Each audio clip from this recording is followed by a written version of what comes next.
Bien, nous allons maintenant pouvoir effectivement écouter la conférence de Madame Sylvie Joussaume. Alors, je vais la présenter très rapidement. Tu en as dit quelques mots tout à l'heure, Christian. Donc, Sylvie Joussaume, vous êtes directrice de recherche au CNRS, climatologue, spécialisée dans l'étude des mécanismes des changements climatiques. Vous avez développé des travaux de recherche en modélisation du climat au sein de l'Institut Pierre-Simon Laplace, dans le laboratoire des sciences du climat et de l'environnement. Vous avez été membre du groupe intergouvernemental d'experts sur l'évolution du climat de l'environnement, donc le GIEC, de 2001 à 2014. Vous êtes ex-directrice scientifique de l'Institut national des sciences de l'univers et coordonnez l'infrastructure nationale et européenne de modélisation du climat. Vous êtes également par ailleurs auteur du livre Climat d'hier à demain, édité par CNRS Éditions, qui avait d'ailleurs reçu un prix, le prix Jean Rostand de meilleur ouvrage de vulgarisation scientifique en 1994. Donc nous allons maintenant pouvoir vous écouter à peu près 45 minutes. Et après, gardez vos questions. Je suis sûr qu'elles seront très nombreuses dans la salle pour échanger ensuite avec Madame Joussaume. Alors, le temps de mettre le PowerPoint qui est sur HDMI 1 et de reconnecter l'HDMI. Ah oui, il faut l'enlever, le remettre. Comme quoi, c'est toujours bien de s'entraîner un peu avant. Normalement, ça devrait fonctionner. Ça devrait. Si, c'est bon. Ah, ça fonctionne. Très bien, merci. Merci pour cette invitation. Une première pour moi d'être marraine d'une promotion de doctorants. Et bonjour donc à toutes et à tous. Donc mon propos aujourd'hui, c'est de vous faire un point sur le changement climatique, sur l'état des connaissances. Il y a un problème? Oui, c'est qu'en fait, ça va être le câble HDMI qui ne marche pas très bien, j'ai l'impression. C'est parti. Je vois rien derrière. Voilà. C'est bon? Merci. Donc mon propos est de vous faire un point sur le changement climatique, l'état des connaissances, certainement pas exhaustif, mais au moins de rappeler un certain nombre d'éléments. Je voudrais commencer par le climat de la France. Non, manifestement, c'est pas ça. Il y a un problème de câble. Soit c'est le connecteur qui n'est pas très bien. Vous avez un VGA tout à l'heure? J'ai un VGA, sinon il faut changer de...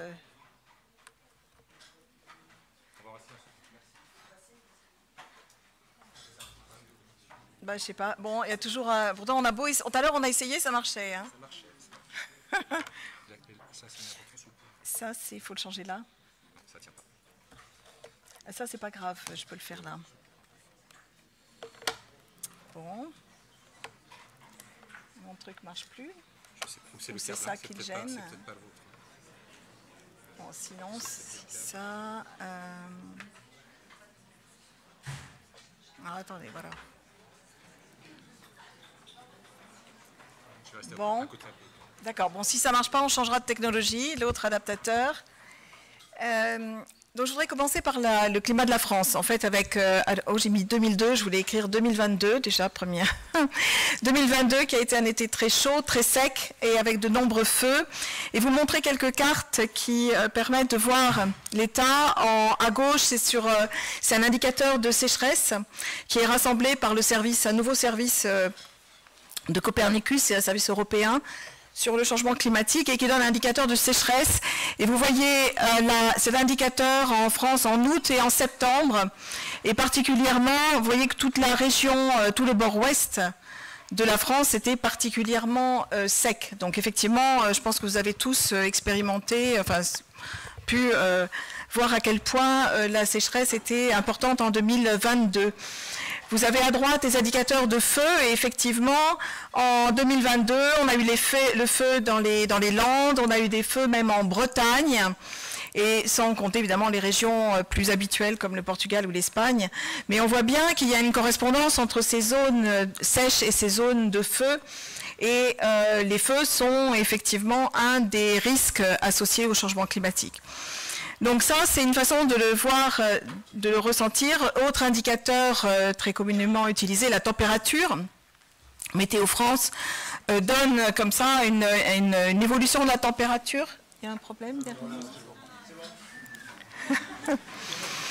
Donne un indicateur de l'évolution de la température en France en moyenne annuelle de 1900 à 2022. Vous avez, ça c'est les courbes à gauche, vous voyez la température qui était autour de 11-12 degrés et on arrive en 2022 à l'année record, l'année la plus chaude jamais observée par Météo France. Les premières observations c'est vers 1860, la fin du 19e siècle. À droite, les anomalies de température et de précipitation également en 2022 pour différentes villes. Donc là, pour vous, Nantes, avec proche de Nantes, vous avez 1,7 degré de plus en température, moins 18% de précipitation. Là encore, dès qu'on parle d'anomalie, il faut savoir de quelle référence on parle. Dans ce cas-là, la référence était 1991-2020, donc très proche de nous. Dans d'autres cas, je vais vous donner des références qui sont plus lointaines. Hein, donc, à chaque fois, il faut bien préciser par rapport à quelle référence on regarde. Donc, clairement, une année très chaude, très sèche, et l'Ouest, votre région, a été particulièrement touchée par ces deux éléments. Alors, si on se met plus à l'échelle de la planète, l'indicateur qui est communément utilisé, c'est la température globale à l'échelle de la planète. Et plus particulièrement, on la regarde en anomalie pour bien voir comment elle évolue. Et cette anomalie, cette fois-ci, on la prend en référence 1850-1900, donc fin du 19e siècle, de voir comment la température a évolué sur le 20e, début du 21e. Vous voyez qu'en fait, au début de toute la partie fin du 19e, elle était relativement stable. Elle a commencé un peu à augmenter, 1910-1940, une autre zone relativement plate, même un peu décroissante. Et puis, depuis les années 70, la température qui augmente et qui ne fait qu'augmenter. Alors, avec des variations d'une année à l'autre, hein, c'est-à-dire quand on dit que la température augmente, ça ne veut pas dire que chaque année, elle est plus chaude que la précédente. Il y a des variations dans le système il est chaotique, il a de la variabilité, ça fait partie du système. Et la décennie, la dernière décennie, à chaque fois, elle a été plus chaude que celle d'avant, qui a été plus chaude que celles d'avant, etc. C'est-à-dire que les 4 dernières décennies, à chaque fois, étaient plus chaudes que les précédentes, et toutes celles qui ont précédé depuis 1850. En moyenne globale, on arrive à peu près à 1,1 degré. Ces 1,1 degré, vous les gardez dans un coin de votre tête parce qu'on reprendra les chiffres par rapport aux projections futures. Et pour vous resituer, hein, on entend parler au niveau global de 1,5, 2 degrés. On est déjà à 1,1 dans cette même mesure, même indicateur.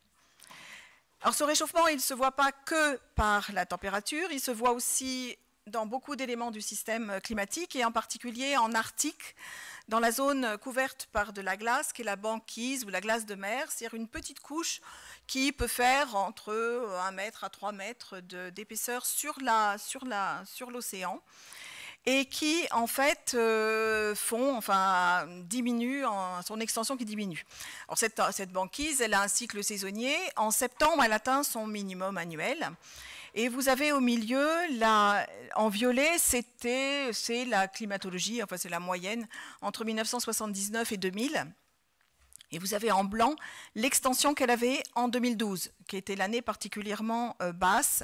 Et vous voyez déjà une grosse différence et un fort retrait de cette banquise. En fait, si vous voulez le mettre en perspective dans le temps, depuis 1979, parce que c'est le moment où on a commencé à avoir des données satellites, avant, on n'a pas en fait cette indication, cette mesure. Vous voyez que en fait, l'extension, avec des variations d'une année à l'autre encore, a beaucoup diminué. Avec 2012, ce minimum, on est un peu remonté, mais on reste quand même sur la pente moyenne descendante. Il y a clairement une diminution de l'extension de la glace de mer. C'est un des indicateurs très visibles du changement climatique. Ça, ce sont les faits, sans brosser tous les faits, ce sont les observations du côté climat. Parallèlement, ce qu'on observe, c'est qu'il y a une modification de l'état de l'atmosphère, de la concentration des gaz dits à effet de serre, et je vous expliquerai un petit peu après cet effet de serre, dans l'atmosphère. Le dioxyde de carbone, le CO2, le méthane, CH4, l'oxyde nitreux, N2O, on voit que les courbes d'évolution depuis 1850 jusqu'à pratiquement 2019 ici, vous voyez l'évolution de ces concentrations avec le gaz carbonique qui est passé d'un niveau à peu près 277 parties par million. On est en parties par million, c'est-à-dire en fait c'est 277 cm3 de dioxyde de carbone par rapport à 1 mètre cube d'air. On est passé de 277 à 410. voire 417 déjà en 2022. Donc en fait, chaque année, on augmente cette concentration dans l'atmosphère, concentration moyenne dans l'atmosphère. Le méthane également a augmenté, l'oxyde nitreux également. Alors derrière le dioxyde de carbone, ce sont toute notre consommation d'énergie fossile, donc l'énergie derrière avec l'utilisation du charbon, du pétrole, du gaz. Également la déforestation qui brûle des forêts et réémet également du dioxyde de carbone, dès qu'il y a décomposition d'un matériau organique en milieu avec de l'oxygène. Au contraire, le méthane, lui, il se produit dès qu'il y a décomposition en milieu sans oxygène, comme les rizières ici, ou également dans tout le système digestif des bovins, qui sont régulièrement cités comme une des sources de méthane. Mais également, le méthane, ce sont aussi les fuites de gaz naturels. Et puis l'oxyde nitreux qui est plus lié cette fois-ci à l'agriculture. Donc en fait ces gaz augmentent. Or ces gaz ils font ce qu'on appelle un effet de serre. Alors sans rentrer dans toute la complexité de ce bilan radiatif de l'atmosphère, notre système il est composé, le bilan radiatif de la Terre il se décompose de la façon suivante. Vous avez le rayonnement du soleil qui nous apporte notre énergie. Une partie est réfléchie, une partie arrive en surface. En gros, la moitié de ce qui nous arrive au sommet de l'atmosphère arrive en surface, va chauffer la surface. Ça, c'est la partie de gauche. Et puis, la Terre chauffée, elle-même, elle va réémettre en infrarouge. Ça, c'est les lois de la physique qui le donnent. Elle va réémettre en infrarouge en fonction de sa température. Donc, elle va réémettre en infrarouge, mais en fait, cet infrarouge va être absorbé par un certain nombre d'éléments dans l'atmosphère. Et ces éléments vont être ceux qui vont faire cet effet de serre, c'est-à-dire qu'en fait, ils vont absorber l'infrarouge et ils vont réémettre, mais à leur propre température. Or, ils sont en altitude, ils sont plus froids. Donc, en fait, vers l'espace, ils vont réémettre moins d'énergie que ce que la surface a émis. Et en plus, ils vont réémettre vers la surface, ce qui va faciliter le gain d'énergie. Au final, grâce à ces éléments, on va garder de l'énergie infrarouge dans le système et donc on va chauffer le système et c'est l'effet de serre de base. Alors ces éléments, c'est typiquement la vapeur d'eau qui est le premier des gaz à effet de serre et puis les nuages aussi, donc tout ça c'est des éléments naturels, mais on a également des éléments que nous émettons comme la quantité qu'on ajoute dans l'atmosphère de dioxyde de carbone ou de méthane. Cet effet de serre à la base, c'est un effet de serre naturel et heureusement qu'il y a un effet de serre, hein, sinon la planète serait une planète gelée et la vie ne serait pas développée. Donc heureusement qu'il y a de l'effet de serre, ça c'est tout à fait positif. Là, ce dont on parle, c'est un effet de serre additionnel. C'est-à-dire que si on rajoute des gaz à effet de serre, on chauffe un peu plus le système. Et le problème, c'est que voilà, on le chauffe, ça a des incidences, un certain nombre d'incidences, c'est ce que je vais essayer de vous montrer. Alors, ces éléments, ces gaz à effet de serre, en fait, vous voyez à droite, ça vous montre les sources, les causes en fait, de ces émissions. Vous avez les émissions en foncé liées à la combustion d'énergie fossile, charbon, gaz, pétrole, qui vous montrent bien qu'en fait, c'est à partir de 1950 que tout a commencé à vraiment augmenter, les émissions ont commencé à être fortement augmentées. Vous avez également en mauve les émissions liées à l'utilisation des terres, la déforestation. On voit qu'en fait, au début, fin du 19e ou début du 20e, en fait, la déforestation, c'était la source principale de cette augmentation de gaz à effet de serre, qui était relativement limitée, mais que maintenant, en fait, c'est vraiment dominé par la combustion des énergies fossiles, avec quand même une part liée à cette déforestation. Et puis, en bleu, ce sont les autres gaz, les sources des autres gaz. Vous voyez que dans tous les cas, de toute façon, ces émissions augmentent fortement. Alors, ce n'est pas parce qu'on a augmentation des gaz à effet de serre qui tend à réchauffer le système. Parallèlement, le climat se réchauffe. Comment est-ce qu'on arrive à lier les deux ? Ce n'est pas suffisant de dire, ben voilà, on va corréler, les deux augmentent. Non, en fait, c'est plus subtil que ça. Pour vraiment être sûr que c'est lié, que le réchauffement qu'on observe est bien lié à l'augmentation des gaz à effet de serre, on va faire appel à des modèles de climat. Donc d'une part des observations et d'autre part des modèles de climat. Alors ces modèles de climat, là c'est plus mon domaine. En fait, on va représenter le fonctionnement de l'atmosphère, des océans. Donc typiquement dans l'atmosphère, on va représenter les vents, les nuages, la fabrication des nuages. Dans les océans, tous les échanges de température, les échanges, la salinité, même éventuellement le cycle du carbone. On va représenter les continents avec la végétation, le transport de vapeur d'eau qui va aller des océans vers les continents. Et on va aussi imposer, enfin voir quel est l'effet d'augmentation, enfin si on émet différentes sources de gaz à effet de serre. Donc ces modèles qui vont être validés sur le climat actuel, sur les observations passées, vont être des outils clés à la fois pour le futur, mais aussi pour voir si on est capable de reproduire, d'expliquer le changement observé. Pour ça, on va pouvoir réaliser différents jeux de simulation. Des jeux de simulation où c'est l'avantage de ce genre d'outils, c'est-à-dire qu'on peut jouer avec. Et on va, par exemple, réaliser des simulations, celles qui sont en bleu, où on va mettre que des facteurs naturels. On va dire, supposons que le climat ne soit forcé que par des facteurs naturels. Alors les facteurs naturels, il y en a, l'activité du soleil qui varie avec son cycle de 11 ans, et les volcans qui émettent aussi des dioxydes de soufre qui, dans la haute atmosphère, vont faire des petites particules et vont réfléchir le rayonnement solaire. Tout ça, ça intervient dans les variations naturelles du climat, plus le fait que le système tout seul, l'atmosphère-océan, il a une certaine variabilité interne. Donc on va prendre en compte tout ça, et on voit qu'avec ces différents éléments, eh bien, en fait, on ne simule pas un réchauffement du climat. Il y a un peu de variation, certaines décennies un petit peu plus chaudes, d'autres un peu plus froides, mais on ne simule pas de réchauffement du climat pour le dernier siècle. Les observations sont en noir, donc ce que l'on cherche à reproduire, ce sont les observations que je vous ai déjà montrées, la même courbe que je vous ai déjà montrée. On va par contre faire un deuxième jeu avec pas qu'un modèle, plusieurs modèles, c'est vraiment des exercices faits au niveau international avec une trentaine de modèles, enfin c'est vraiment des exercices de grande ampleur. Et on va simuler le climat, cette fois-ci, en lui imposant non seulement les facteurs de forçage qui sont naturels, donc les aérosols, les particules venant des volcans, l'activité solaire, mais également des facteurs liés aux activités humaines. Ces facteurs, c'est bien sûr l'augmentation des gaz à effet de serre, mais c'est aussi ce qu'on appelle, nous, les aérosols, en fait, qui sont des petites particules aussi que l'on émet, qui, elles, ont plutôt tendance à refroidir, donc qui masquent un petit peu l'effet de réchauffant des gaz à effet de serre. Et en fait, ce que l'on voit, c'est qu'en fait, on arrive vraiment bien à reproduire les grandes caractéristiques de ce réchauffement, et pas seulement la température moyenne globale, mais également la structure de ce réchauffement.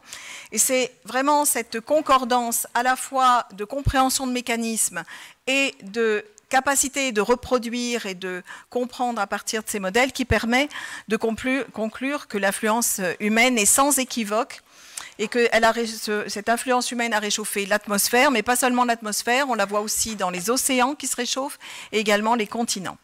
Donc c'est vraiment un élément important de ce qu'on appelle, nous, l'attribution, c'est-à-dire qu'on est capable d'attribuer ce réchauffement à l'augmentation, aux activités humaines, l'augmentation de gaz à effet de serre et des particules. À partir de ces modèles, on va pouvoir également simuler ce qui se passe sur le futur sous différents scénarios. Cette fois-ci, il faut faire différentes hypothèses. On n'a pas d'observation de l'évolution de la concentration de gaz à effet de serre future. Donc on peut faire des scénarios, c'est un travail qui est fait avec des économistes, il y a tout un travail qui est fait pour voir quels sont les différents scénarios possibles. C'est ce qui est montré en haut. D'un scénario où on diminuerait fortement les émissions à un scénario haut où on continue, en fait même plus que ce que l'on est en train déjà de faire, vraiment sans aucune mesure, alors qu'on a déjà commencé à prendre des mesures, comme je vous montrerai un peu après. Donc si on regarde quelle est la réponse des modèles à ces différents scénarios, et ce travail après est rassemblé dans les rapports du GIEC, on obtient les courbes ci-dessous entre 1950 et 2100 qui montrent la reproduction des simulations qui montrent la reproduction du climat observé, et puis la réponse aux différents scénarios, avec des scénarios, si on est dans les scénarios bas, un réchauffement qui pourrait atteindre 1,4 degré en moyenne, sur l'ensemble des moyennes des modèles. Quand je dis 1,4, c'est toujours par rapport à cette référence 1850-1900, qui est prise comme la référence internationale. On a décidé qu'on prenait ça comme base, et qu'on voyait comment était le réchauffement par rapport à cette base. Si par contre on ne fait rien, voire même, bon, c'est un peu pessimiste, c'est vraiment si on a déjà commencé en fait à faire, ça je vais insister là-dessus après. En fait, en continuant à émettre très fortement, on pourrait atteindre 4 degrés à l'échelle de la planète et dans un scénario intermédiaire, 2,7 degrés. Chacun de ces scénarios, en fait, quand on dit 4 degrés à l'échelle globale, ça ne donne pas grand-chose, ou 1,4 degré, je pense que ça ne vous parle pas nécessairement, mais vous pouvez voir à droite les cartes correspondantes de ces réchauffements. En fait, il y a toujours des caractéristiques qu'on retrouve. Le réchauffement, il est plus fort dans les hautes latitudes que dans les tropiques. Donc à chaque fois, il y a une amplification polaire liée au fait qu'en fondant la glace, on garde davantage d'énergie dans le système. Il y a une rétroaction positive de la neige, de la fonte de la neige. Et puis, ce qu'on voit aussi, c'est que le réchauffement est plus marqué sur les continents que sur les océans. Et ça, c'est parce qu'en fait, les océans, il y a une certaine inertie thermique et donc c'est un peu plus long de chauffer les océans que de chauffer les continents. Et plus la température globale est élevée et plus, en fait, c'est marqué après, ça se répercute sur l'ensemble des réchauffements sur la planète. Alors une façon de faire qui est souvent maintenant de plus en plus utilisée, c'est d'utiliser un peu une notion de code barre pour montrer le réchauffement déjà observé. Vous allez le voir, il y a même des masques avec les codes barres. Enfin, c'est de plus en plus utilisé. C'est une façon un peu plus imagée de montrer ce réchauffement. En fait, ça n'est que la valeur de chaque année et un code de température qui montre l'anomalie par rapport toujours à cette référence 1850-1900 et qui montre donc le réchauffement observé en moyenne globale depuis 1900 et qui vous montre comment ça pourrait se situer avec ces différents scénarios et l'intensification des couleurs jusqu'à obtenir des réchauffements pouvant aller jusqu'à 4 degrés dans les plus hauts ou limités à 1,5 degré dans les plus bas. Et cette fois-ci, dans le dernier rapport de synthèse qui vient de paraître, a été fait le point de voir comment ça s'est vécu par les populations en vous montrant des populations nées par exemple en 1950, en 1980 ou en 2020 et montrant comment en fait ce réchauffement va être vécu au cours du temps suivant les différents scénarios, avec du scénario bas au scénario haut pour chacun des personnages. Alors, avant d'aller plus avant sur les impacts de ce réchauffement climatique, j'aimerais vous les resituer dans l'histoire du climat. Parce que c'est important de voir un peu comment ça se positionne et de se rendre compte des échelles de temps. Donc ce que je vous ai montré jusque-là, c'est cette courbe en noir des observations avec son premier réchauffement de 1940, son deuxième phase de réchauffement qui atteint vraiment des valeurs les plus élevées maintenant. Et en fait, les 2 derniers millénaires, on avait un climat, alors cette fois-ci c'est reconstruit à partir de paléoclimat, on n'a plus d'indicateurs de mesure directe, on utilise différents indicateurs, les cernes d'arbres, différents indicateurs de végétation, de pollen, et on va pouvoir reconstruire le climat. En fait, on a eu une période, on est sorti au début du XXe siècle d'une période qui s'appelait le petit âge glaciaire, 1450-1850. Vous avez par exemple une trace dans les peintures de Bruegel vous montrent beaucoup de paysages très enneigés, il y avait beaucoup plus d'hivers froids. Il y avait même dans les Alpes des processions parce que les habitants voyaient en fait les glaciers avancer, était très impressionné par l'avancée de ces glaciers dans les Alpes. Et puis auparavant, par contre, aux périodes médiévales, on avait un peu un optimum qu'on a appelé l'optimum climatique, qui a favorisé d'ailleurs la colonisation du Groenland. Vous voyez que même s'il y a eu ces fluctuations, en fait, elles sont plus faibles que ce qui est déjà observé. Et donc, on est au-dessus de ces variations du climat depuis 2000 ans. Encore plus avant, on peut resituer à différentes échelles de temps. Alors là, il faut faire très attention, c'est absolument pas linéaire en temps. Vous avez les dernières courbes, c'est le climat 1850 que je vous ai déjà montré maintenant, en CO2, en dioxyde de carbone en haut, en température en bas. Et puis vous avez avant, quand on est de 800 000 à maintenant, les grands cycles glaciaires interglaciaires, avec la dernière grande glaciation qui vous montre comment étaient les glaces sur le nord de l'Amérique, le nord de l'Europe, 4000 mètres de glace, 120 mètres de niveau de la mer plus bas, et qui vous montre une alternance de cycles glaciaires interglaciaires, avec à chaque fois un lien avec la concentration des gaz à effet de serre qui ont amplifié ces variations naturelles. Mais un climat, en moyenne, même quand il était des périodes les plus chaudes, reste quand même en deçà de ce qu'on commence à connaître. Et puis, on va encore plus loin dans le temps, cette fois-ci en millions d'années, avec le Pliocène. Il y a eu une période assez chaude. Et puis encore avant, 60 à 10 millions d'années, encore un peu plus chaud, l'Éocène. Donc le climat a déjà été plus chaud. La Terre, elle peut connaître des climats plus chauds.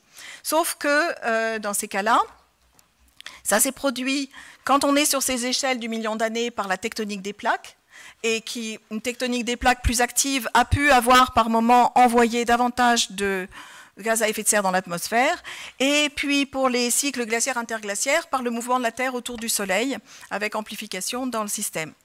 Donc, oui, le climat change, le climat peut changer, a déjà changé, mais avec des échelles de temps beaucoup plus lentes que celles que nous avons actuellement.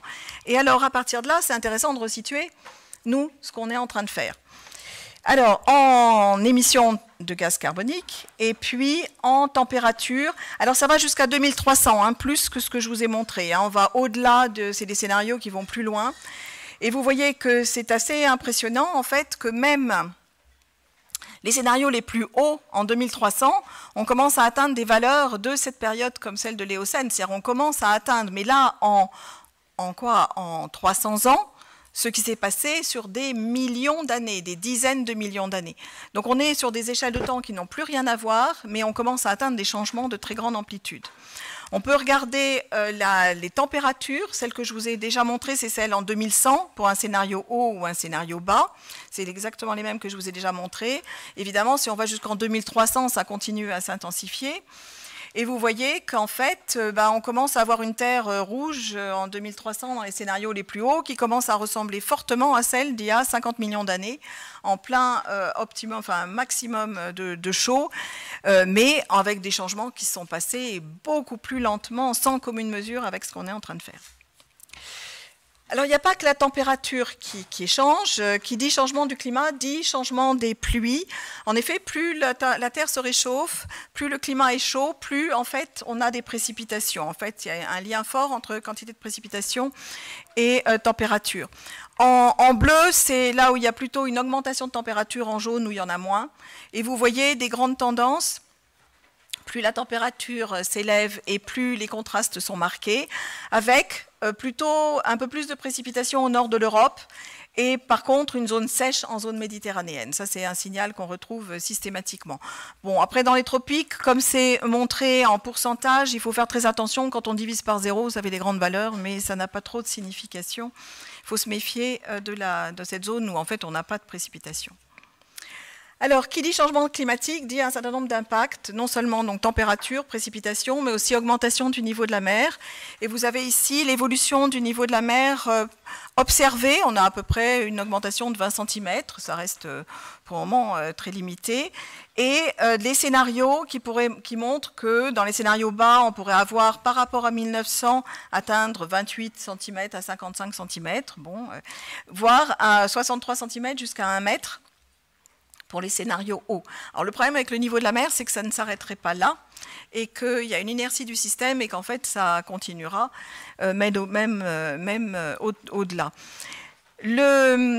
Qui dit niveau de la mer, dit des risques associés à l'érosion, des risques de salinisation, des risques surtout de surcote, c'est-à-dire quand il y a augmentation du niveau de la mer, quand il y a une tempête qui arrive, eh bien on va dépasser le niveau habituel et on va avoir une surcote et des inondations liées à cette tempête et qui vont augmenter. Ces surcotes qui vont augmenter quand le niveau de la mer augmente. Alors vous avez une courbe en pointillé qui est bien au-dessus et qui pourrait atteindre des valeurs même supérieures à 1,50 m. En fait, c'est la première fois que ça commence à apparaître, on commence à dire attention, il n'est pas impossible qu'il y ait des scénarios encore plus élevés et dont on ne connaît pas encore, dont on ne prend pas encore vraiment bien la dimension et qui sont liées aux instabilités dans les calottes de glace. Vous avez en fait les calottes, celles qui sont sur les continents, là c'est des milliers de mètres de glace. Quand ça arrive au bord du continent, ça se casse, ça tombe dans l'océan. Et en fait, il y a des zones qui pourraient se retrouver instables, en particulier en Antarctique.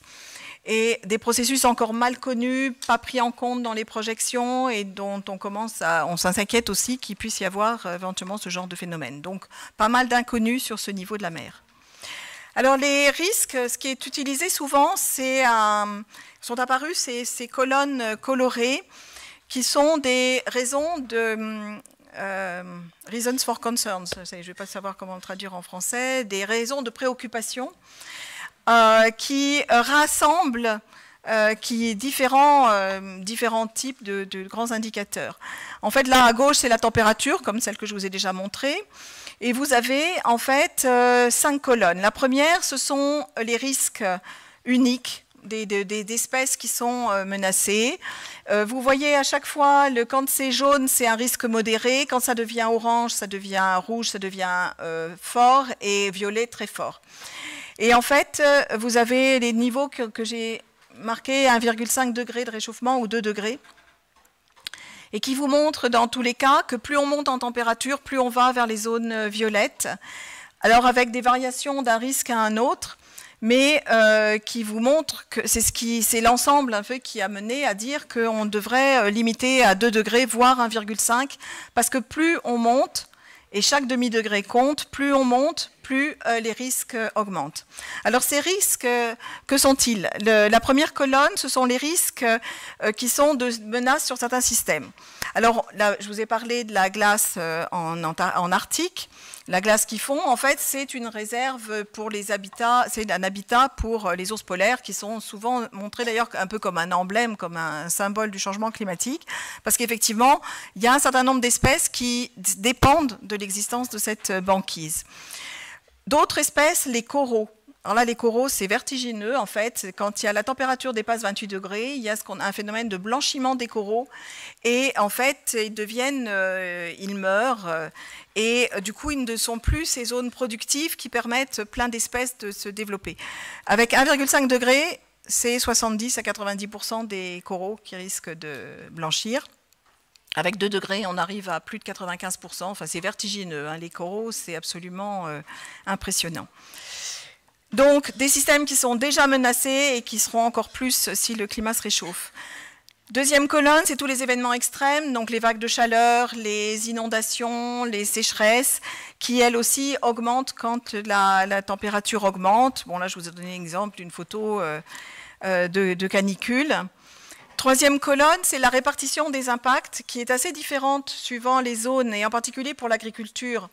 Autant nous, on peut arriver, en plus on aura des capacités d'adaptation, autant dans les régions tropicales, l'agriculture risque d'être fortement menacée par un réchauffement du climat et très dépendante du réchauffement et va être en premier impacté par rapport même aux moyennes latitudes. Le niveau de la mer, je vous en ai déjà parlé, donc des incidences très différentes dans le niveau de la mer. Les îles, un certain nombre d'îles sont clairement menacées. Ici, c'est Tuvalu. Là, 11 000 habitants qui vont devoir se déplacer. L'île ne deviendra plus vivable. Alors, ce n'est pas que le climat, il y a aussi l'aménagement du territoire, que ce qu'ils ont fait. Donc, c'est toujours assez compliqué. Hein, les questions, c'est souvent imbriqué avec d'autres aspects. Quatrième colonne, ce sont des impacts globaux cumulés, la biodiversité, donc un impact sur la biodiversité, sur l'économie, tout ça imbriqué et qui est également, dont les risques augmentent quand la température augmente. Et cinquième, c'est celle des instabilités possibles du système que j'ai déjà évoqué avec le niveau de la mer, qui peut également se produire. Alors au niveau de la France, il y a tout un travail qui est fait entre les équipes du centre de météo de Toulouse et puis les chercheurs de l'Institut Pierre-Simon Laplace pour produire des scénarios au niveau de la France. Et ça, c'est rassemblé, vous pouvez tout à fait y avoir accès.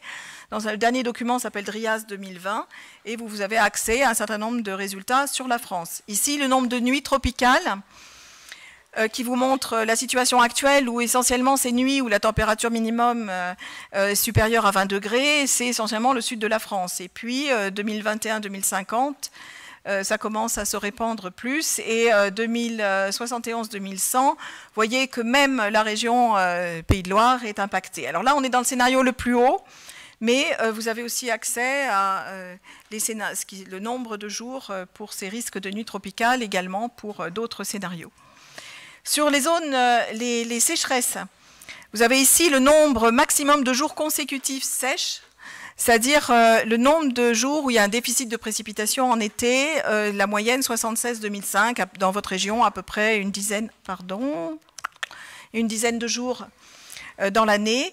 Et en fait, à droite, deux scénarios, un scénario moyen, un scénario haut, qui montrent que, eh bien, en fait, ce nombre de jours augmente, ça c'est la différence, que de environ 5 jours supplémentaires si on est en scénario moyen, mais pouvant aller jusqu'à une dizaine de jours si on est dans un scénario haut. Donc il y a des conséquences qui se traduisent également au niveau de la France en température et en sécheresse. Alors face au changement climatique, en fait, il y a deux grandes politiques. Une politique d'atténuation, deux grands moyens que l'on a. D'une part, atténuer, ce qu'ils appellent l'atténuation, mitigation en anglais, qui est de réduire les émissions, réduire la cause. C'est bien sûr le premier élément à faire, puisqu'il faut au moins s'attaquer à la cause, essayer de réduire et de limiter l'ampleur du réchauffement, l'ampleur de l'expérience grandeur nature qu'on est en train de vivre. L'autre attitude, mais les deux sont à combiner, est l'adaptation, c'est-à-dire de viser à limiter ou éviter les dommages, voire éventuellement à utiliser les avantages de certains de ces changements. Dans la partie atténuation, en fait, vous voyez, donc en haut, ce sont tous les gaz confondus. Alors souvent, on utilise ce qu'on appelle un CO2 équivalent, c'est-à-dire en fait, on met tous les gaz comme c'était du gaz carbonique et c'est ça la mesure. Et en bas, vous avez la partie purement CO2, dioxyde de carbone. En noir, ce sont les observations, et puis différents scénarios.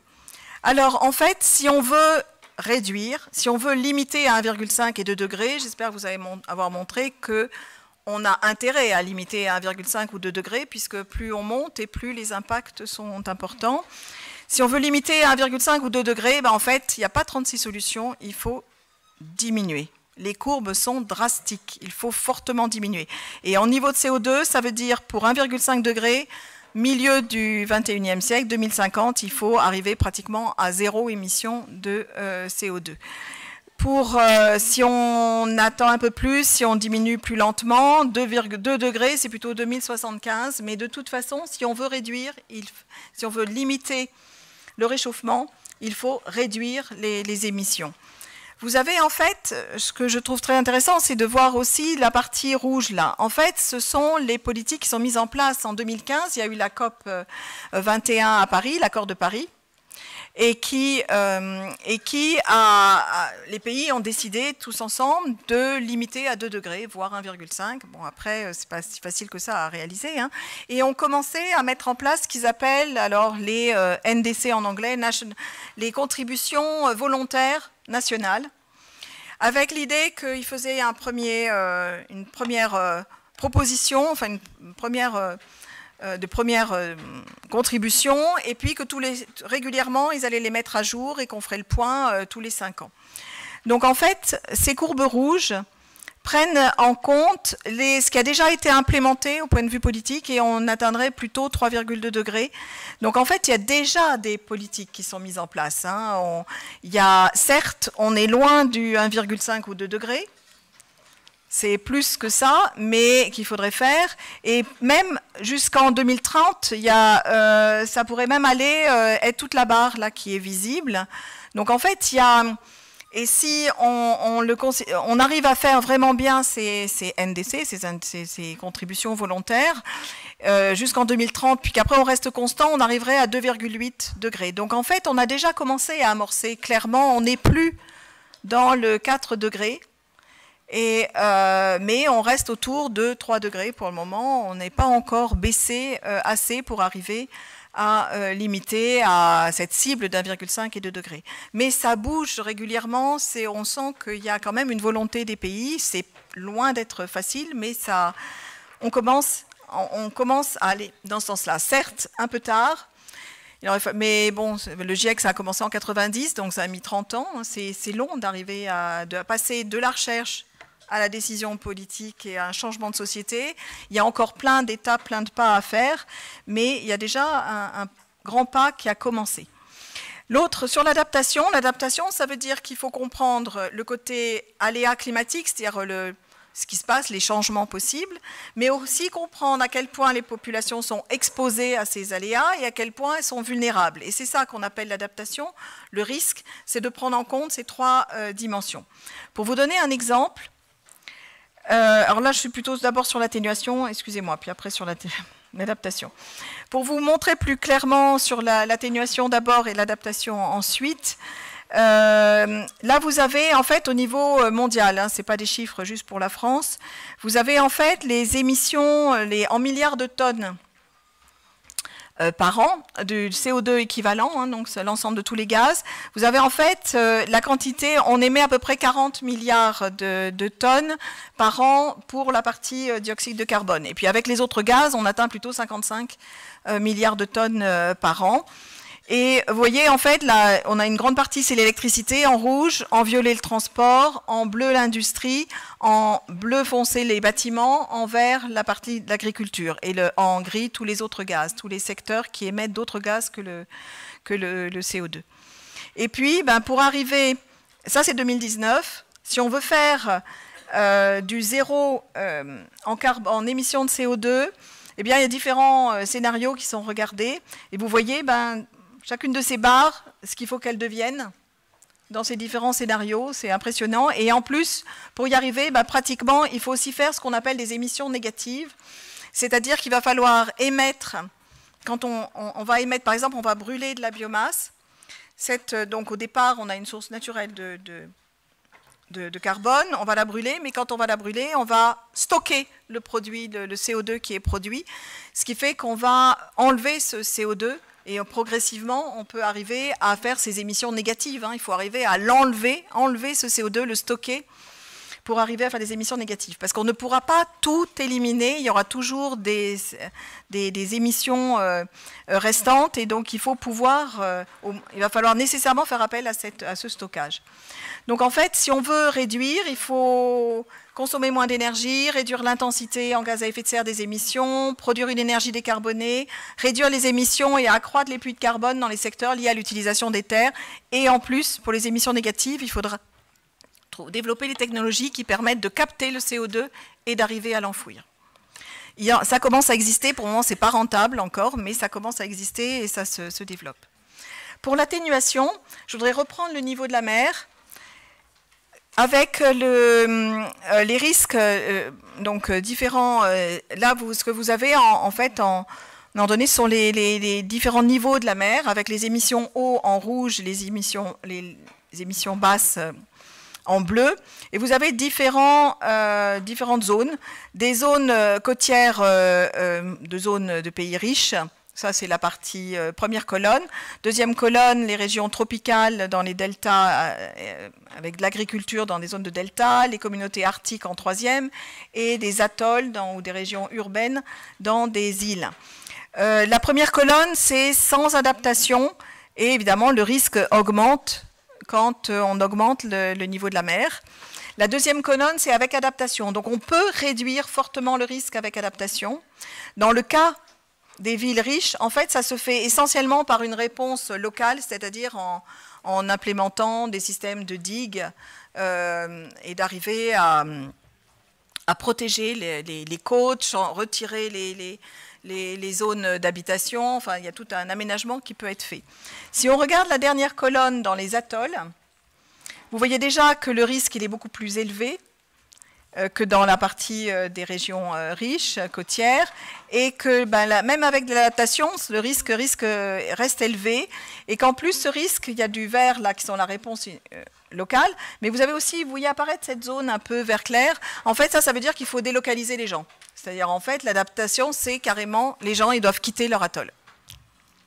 Donc, et vous voyez, que là encore, scénario haut, c'est plus élevé. Donc, à chaque fois, d'essayer de voir comment adapter également, essayer de trouver des solutions. Alors, elles seront plus ou moins faciles. et plus ou moins avec des gros soucis dans les régions des pays en développement et les pays plus pauvres qui auront beaucoup plus de mal, d'où tout un enjeu sur les fonds verts pour arriver à transférer de l'argent et aider ces pays qui n'ont pas été les pays émetteurs et qui vont se retrouver avec des impacts. Il y a un gros problème d'équité sur ce problème de question de changement climatique. Pour conclure, j'arrive, ça va ? Donc le changement climatique, c'est un enjeu qui nécessite ces deux types de politiques, atténuation globale avec des actions à tous les niveaux, et des adaptations locales. On ne coupera pas à l'ensemble des deux, en fait. Il y a le changement climatique, il y en a une part qui, de toute façon, est déjà là et va s'amplifier. On a besoin aussi de s'adapter. La COP21 a clairement mis cet objectif, même avec cette notion de contribution volontaire des pays, et donc c'est quand même un pas important qui a été fait. Ça a commencé à être mis en œuvre en 2020, ça va être révisé régulièrement. Il va y avoir un point tous les 5 ans en 2023, il doit y avoir ce qu'on appelle un Global Stock Take, c'est-à-dire on doit faire le bilan de ce qui a été fait.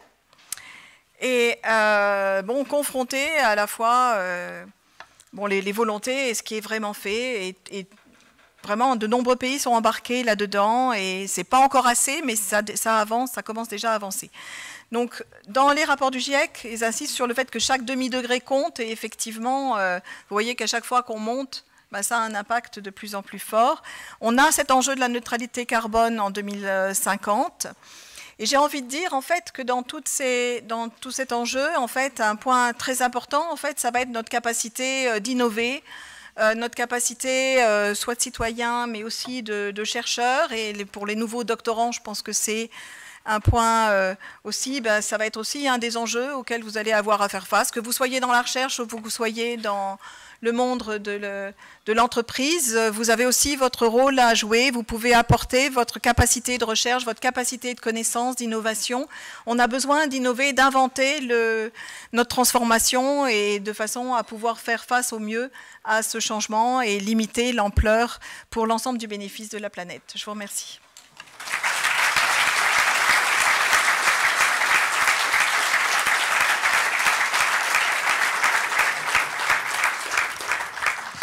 Merci énormément Sylvie Joussomme pour cet exposé très clair et très complet qui, j'imagine, doit soulever quelques questions dans l'Assemblée. Alors je peux passer avec le micro. Est-ce que quelqu'un souhaite interroger, poser une question, demander une précision?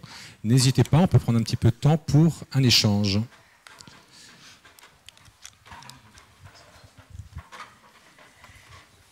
Bonjour.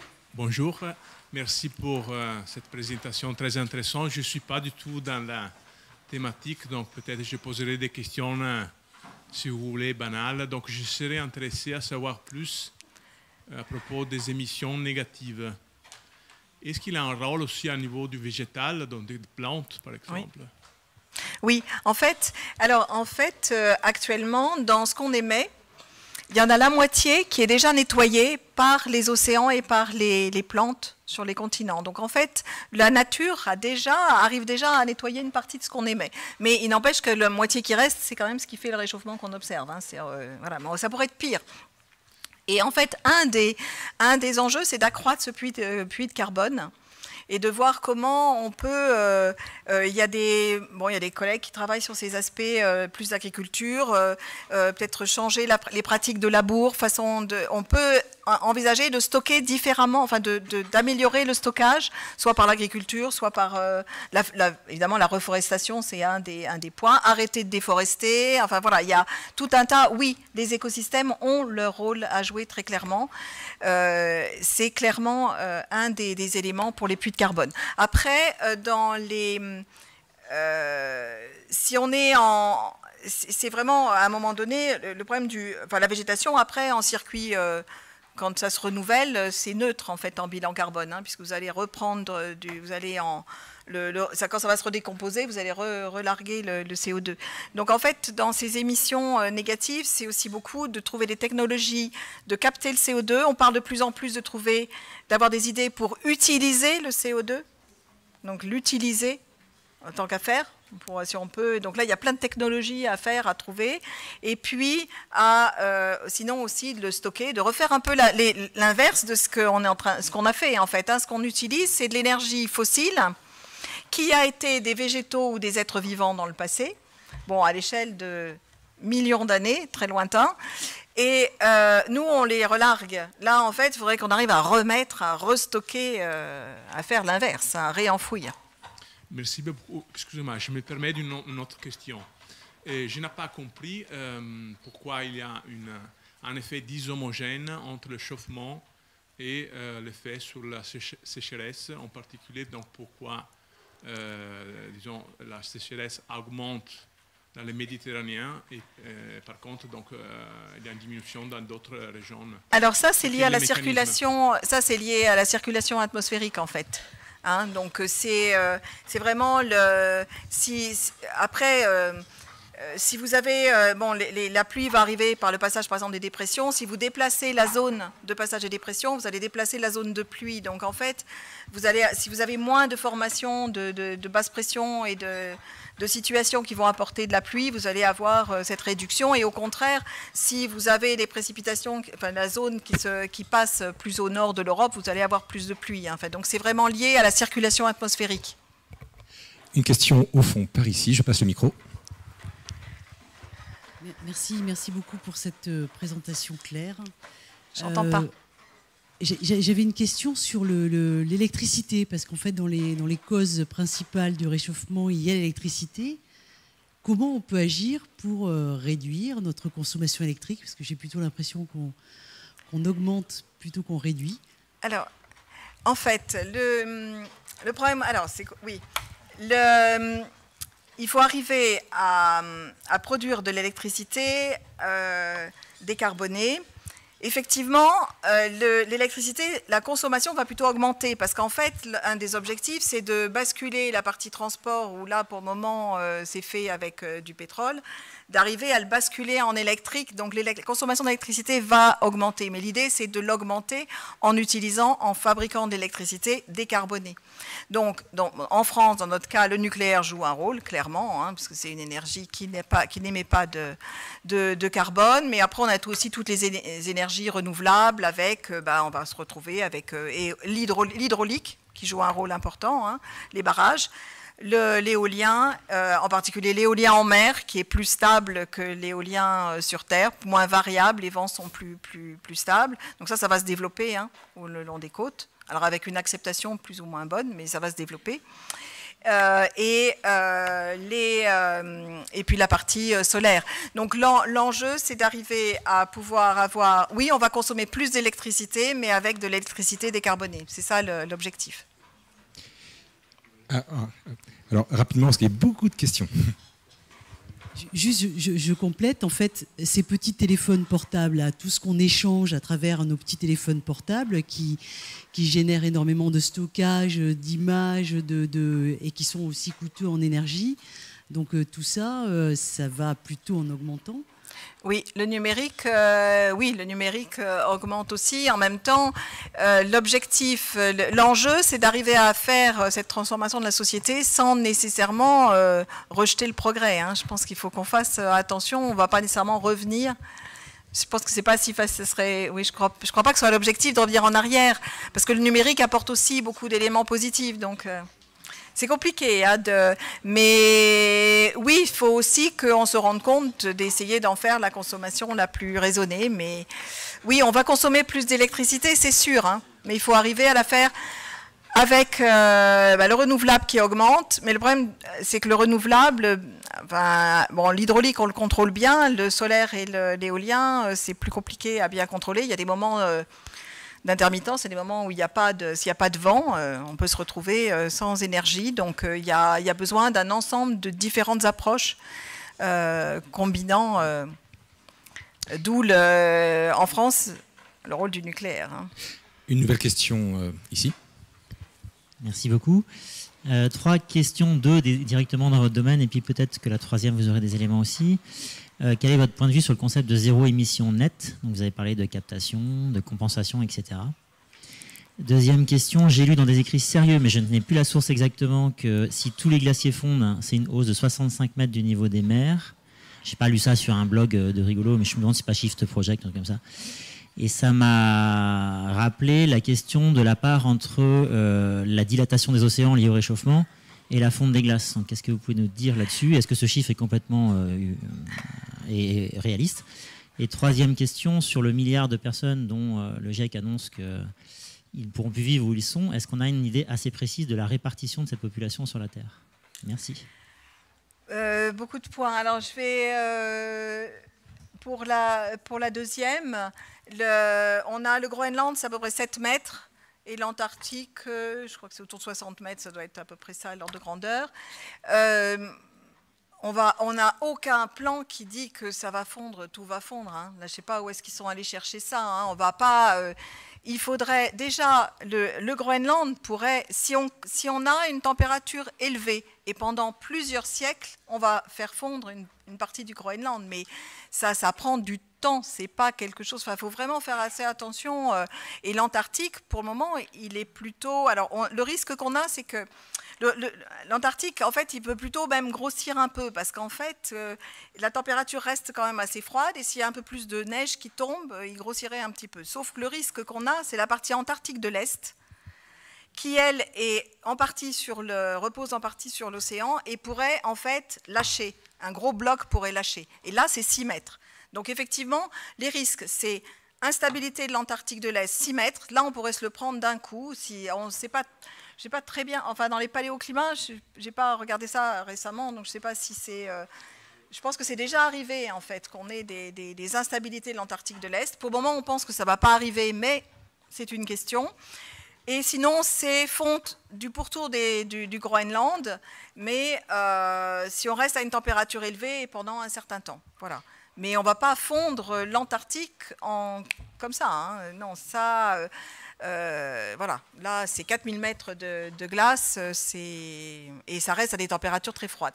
Après, alors sur c'est clair que dans tous les zones les plus, au point de vue des impacts, les plus à risque, c'est toutes les zones tropicales, hein, l'Afrique et l'Asie. La partie sud, ça ce sont des zones, toutes les zones tropicales sont... déjà à des températures élevées, déjà en limite pratiquement de ce qui est vivable. Et c'est vrai qu'il y a c'est des zones où il y a une inquiétude sur la capacité à pouvoir s'adapter, capacité à pouvoir vivre encore dans ces régions, dans des régions qui sont déjà pauvres, en limite. On est déjà vraiment en limite de ce qui est vivable. Donc oui, ça c'est un des gros risques, et ça se passe beaucoup dans les régions tropicales.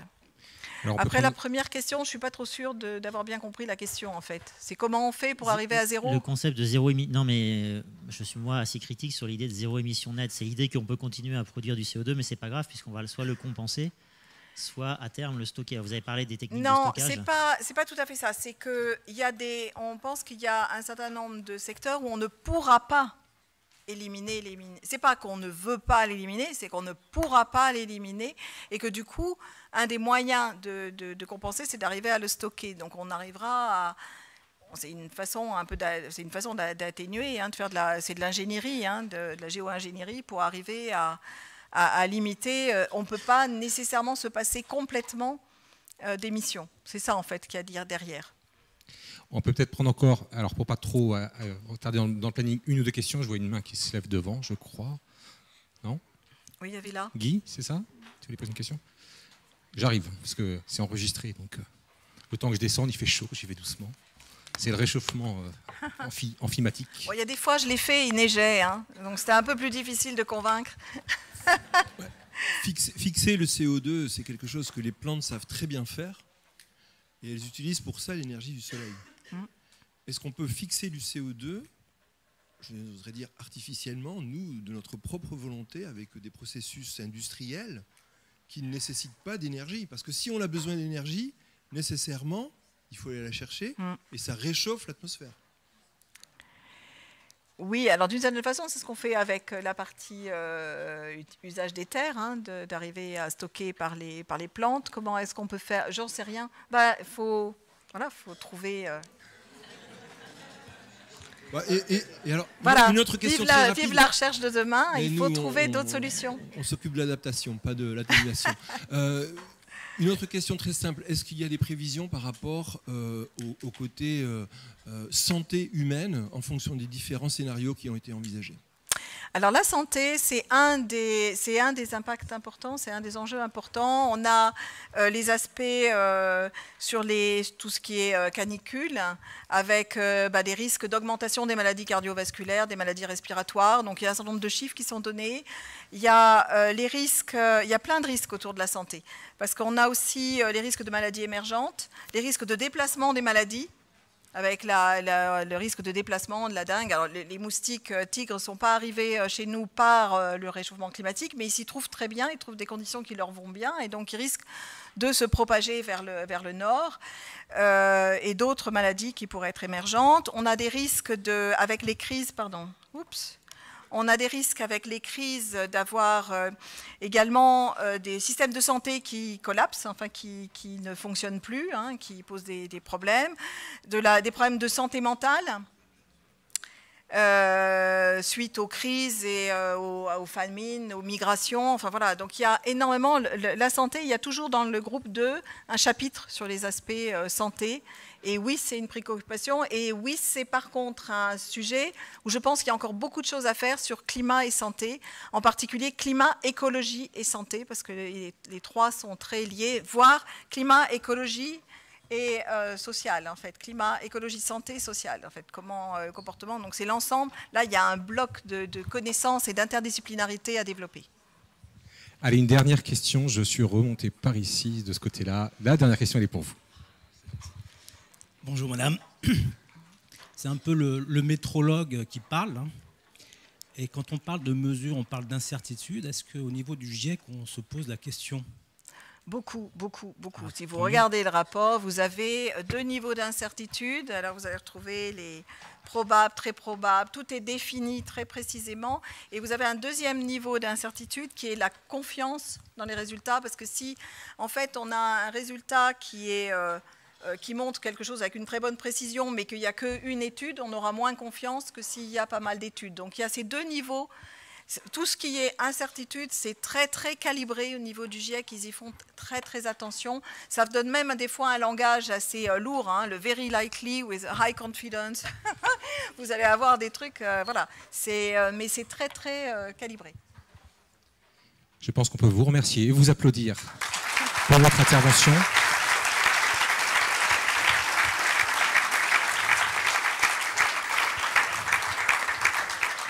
Je pense que vous restez avec nous jusqu'au cocktail, donc il y aura moyen peut-être de continuer la discussion sur ces sujets sur lesquels on a évidemment beaucoup de questions. Donc un petit temps de pause, 15-20 minutes, le temps de passer la toge avant la remise des prix. Donc les doctorants et éventuellement les responsables d'école doctorale qui le souhaitent et les accompagner, mettre aussi une toge pour ceux qui le veulent, peuvent y aller. Alors ça se passe par où, Jean-François? Ils le savent. Vous suivez Jean-François.